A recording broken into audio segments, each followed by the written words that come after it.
Na wale ambao nyumba zao ziliingiliwa maji pale, nampenda sana ndugu yangu wa Miskagama, moja kati ya mpambanaji wenu, anawapambania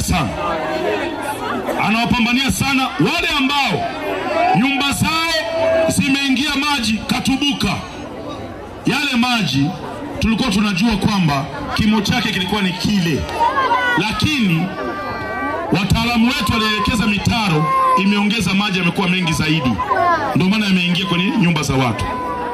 Wote ambao nyumba zao zimeingiliwa maji, zimeharibika, ni jukumu la serikali kwenda kuzifanyia ukarabati.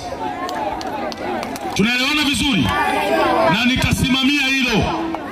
Na uzuri tayari serikali ishaanza kuchukua hatua namna kuweza kuwasaidia wale ambao nyumba zao zimeharibika kwa sababu ya kuingiliwa na maji.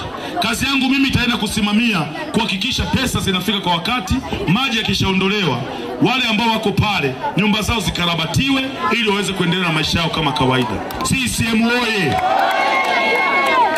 Mimi Baba Levo nawapenda sana watu wa Katubuka, nawapenda sana watu wa Kigoma mjini. Nafurahi kuona kuna watu popote ninapokwenda wanakuja na mimi, wanatamani kunisikia, wanatamani kuniona, na ninawapenda mno watu wa Kigoma mjini. Tarehe 29 ndugu zangu, nendeni mkanipigie kura mimi kuwa mbunge wa jimbo la Kigoma mjini. Mpigieni kura Dr. Samia Suluhu Hassan kuwa rais wa nchi yetu. Lakini mpigieni diwani Lumenyela kwa Katubuka na madiwani wote wa Chama cha Mapinduzi, twende tukafanye kazi.